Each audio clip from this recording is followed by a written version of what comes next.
Okay. Now this doesn't look like too much. Homemade piece. The thing that bothers me about this piece is look at that. That bothers me. And as a reseller, I know people like to see their stuff. Yes, coolness right there. We'll save that. But I think I want to open this up so one can put their collections and show off their collections, especially since, do you think the door shrunk that much or it just never really fit? It never really fit. And it's super heavy. Oh my gosh, it's heavy. So it's probably, I would think, older than we think because of the flathead screws. What do I know? We got, and I mean, somebody might have just tried to make it look old because you got square nails. And when I picked this up, I don't know if I can find the picture to insert it. They had put their whole grater collection on it. So there was holes all over the place. But I have an idea for a color to paint it. And then probably leaving the inside because the inside is in good shape. It's beautiful. We can make a sign out of this. I don't know why they're so much harder to get out than a Phillips. They just are. So there we go. So if we don't have a door, we don't really need this. I'd probably hoard onto this. My hope is that this became lighter now without the door on it. I can only always wish. Have it on sawhorses so it doesn't roll. Oh, cobwebs. Always cobwebs. Let's see if I can do the tape trick and see if I can get, you know, how like you take the lint off your shirt. Can I, that'll work. That'll get it off. Just something to grab. Cobwebs. I don't know. Ours is not to ask. Ours is just to remove stuff. Why there's a screw on the back of it, I will never know. This is my whole reasoning for doing the back first. One, to clean off the bottom, and then to be able to tape off the back because I'm not going to be painting the back. That way I don't have to worry about being a complete neat painter.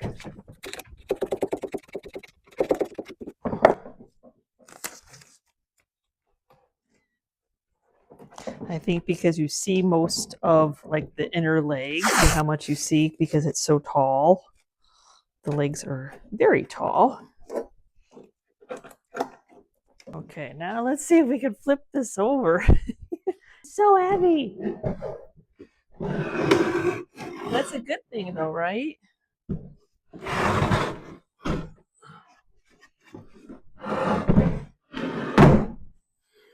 So you'd think just slap some paint on it and it's good to go. But once you start looking at this piece, sometimes paint brings out those details that you don't want to bring out. So let me show you what I'm talking about. So here we have a crack. And then where the hinges were, which those aren't any, you know, if I'm going to found another nail, aren't a big deal, but if I'm going to fill stuff in, I'm going to go ahead and fill it in. There's still some gummy residue. Like they literally, I hope I can find that picture. Oh, of when of it at the auction. I don't know what that is. And then we got this going on, which is a splinter hazard. And then we got this going on, and then where that hole. So you think, oh, just slap some paint on it, change its color. Now I'm not going to fill in this. This is not a crack. This is where the two boards are. So that's how it's made. But I do need to deal with that so nobody gets hurt. Okay, some Bondo to use as a wood filler. They do have the wood filling Bondo, but I don't notice any different. This is like automotive.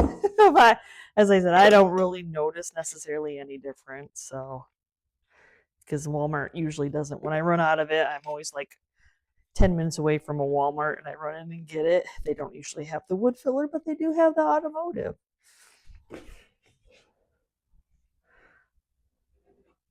I'm gonna try not to disturb the square nail because I like it. I mean, I don't want to put Bondo over it. I think this is something that probably happened when they were putting the square nails in, trying to make this look like an older piece. I get that. Things happen. I'm just going to give it a fresh start, and if somebody else wants to drill holes in it and put little their grater collection on it, go for it. I just know that my booth can take a small piece of furniture right now, so I need to do a piece. I like to make this a sign, but okay. So is this what's holding it together? I think that it's glued. We're going to save this yummy.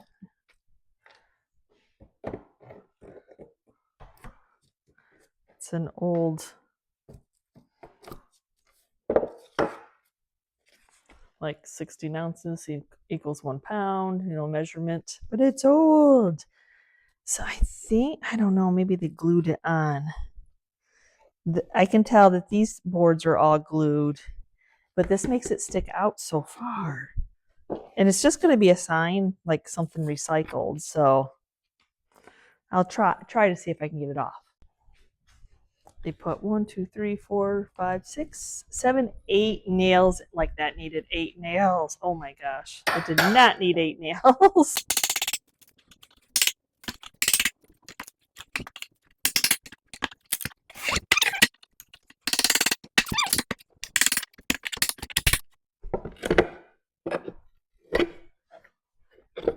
There, we got it. Oh, I guess there was a little glue on there. I can get a little bit of glue in sharp areas to lay down.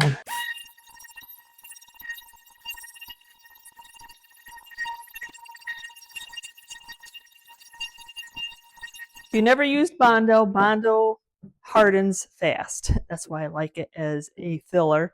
Like in the time that I did the sign, sanded a sign, this is now, it still feels kind of rubbery, but if it's completely hard, you're going to be sanding for a while. So within 5-10 minutes at the most, you can start to sand it.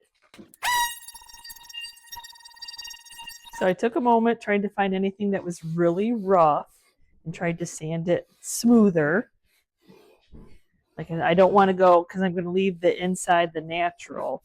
Just wiping it down with some Dawn dish soap and some warm water. Sure, the one thing you know about this wood, it's really dry. And if I want my paint to have any kind of character to look like it's older paint, I need to seal this wood in with shellac.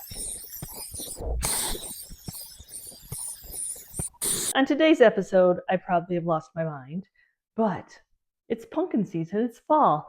People love anything to do with pumpkins this time of year. So why not paint a piece of furniture pumpkin orange? Actually going to mix curry. What? Not green? Nope. And sweet potato. So we're doing a fall flip here. So I'm going to take, I don't know how much it's going to soak in. So I'm going to take half a cup of the sweet potato. We're making a pumpkin color here. And then for the curry, I'm going to add, this is a tablespoon. It's 2 tablespoons. I did a little spice cabinet earlier this week and I loved the color. And I'm like, oh, and I know when something comes up for auction and it's a pumpkin color, people fight over it. Oh yeah, so see how it just tones it down just a little bit? Okay, so we're gonna add water. This is just room temperature, tap water, nothing fancy. I don't think I'm going to be looking as thick of a paint as I have in the past. I don't mind putting layers on this one.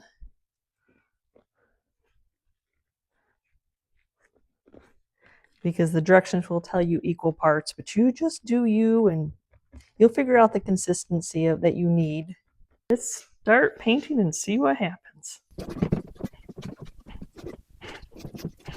Oh, the first time I saw the pumpkin color at an auction and it just went crazy high. I was like, oh, I need to paint that. And you actually don't see it very much.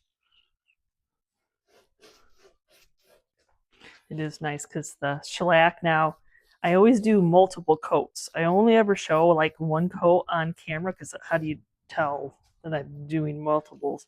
But that first coat is going to soak in. The second coat, depending on the dry, might just how dry the wood is. Like this was really dry, might just soak in too. So you may need a third. You just kind of have to judge to see if you see a gloss hue or just a dry space hue. Well, if you're going to have this much space, you might as well paint it.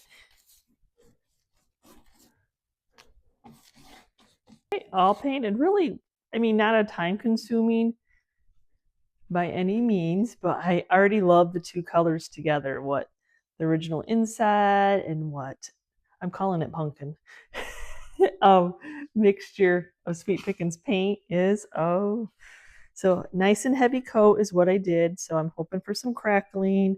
You might, when you do that, you might get this little mark. You can try to wet it down, rub it.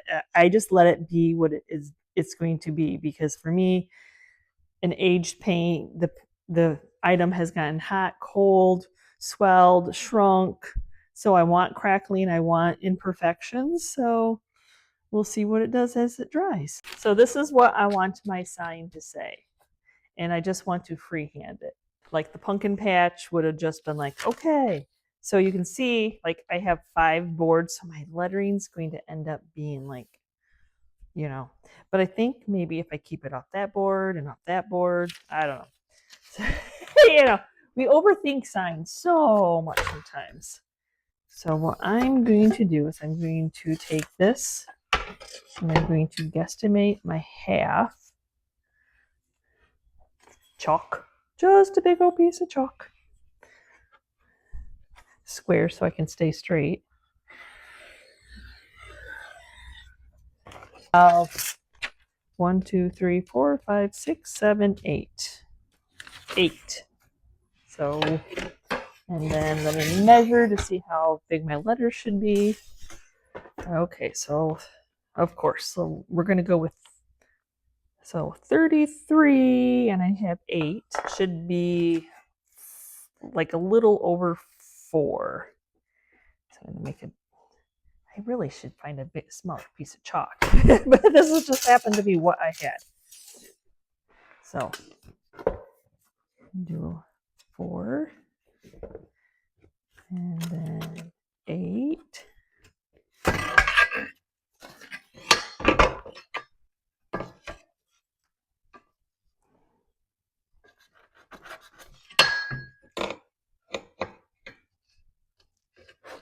And then 1, 2, 3. And then this will be the one I'm not doing because I'll have a space in between the word sail.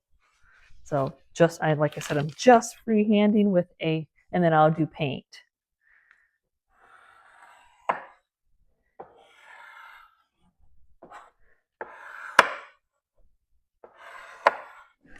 I cricketed it out and made some perfect looking stencil, probably, but I like the thought of it being homemade. A lot of people that, you know, all of a sudden, like your compost pile grew a whole bunch of pumpkins, and you're like, hey, I need to sell them. There you go. You take a scrap piece of wood, piece of door, and then you would just paint. Hey, come buy pumpkins. So for my paint color, I'm going to use some Picket Fence by Fusion. And then I'm just going to start painting over what I have.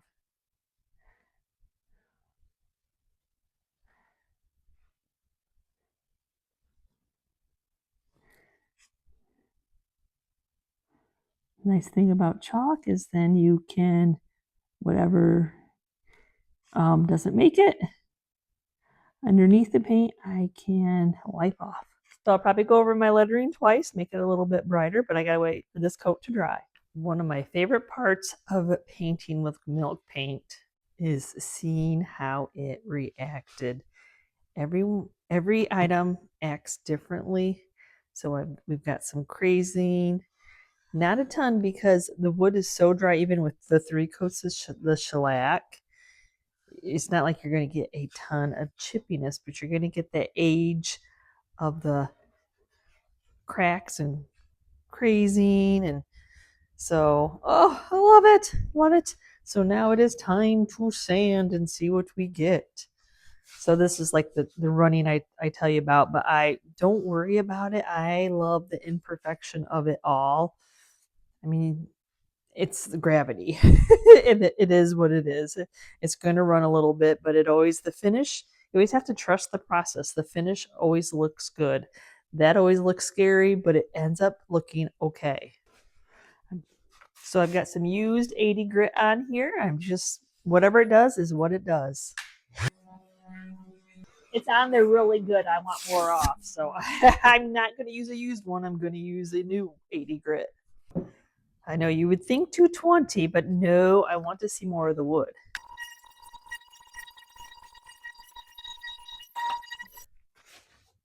Here's a wax I haven't used in a minute. Jolie's black wax.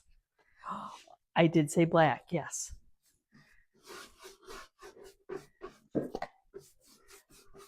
We did not seal it in. I know, it's getting scary. It's getting scary. So I'm going to get it on. And then for my eraser to rub it in, I don't want to use clear wax because with the black, it'll kind of make it chalky. So I'm going to use the aging wax, which is the brown. But I just wanted it to be darker than what the aging or antiquing wax would do.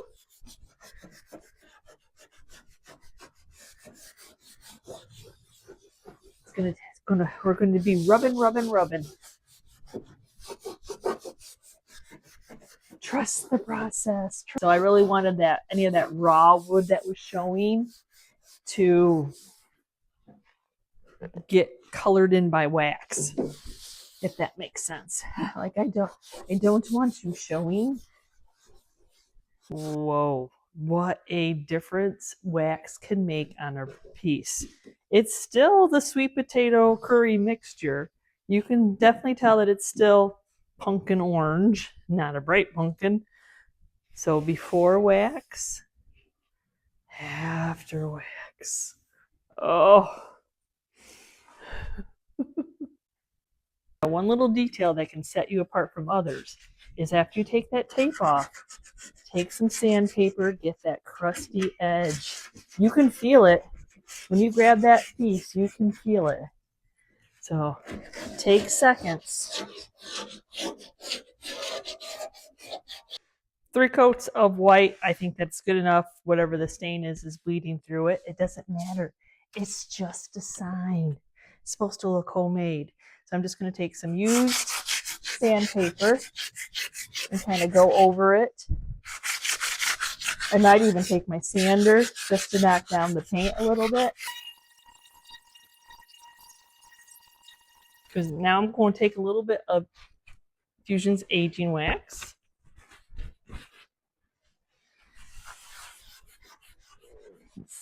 Oh, see, it brings that where I sanded back. Not so bright. See? Now you see it. Now you don't. So I'm just trying to figure out how to add some wire to the hinges. The hinges are in there, so.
Yes.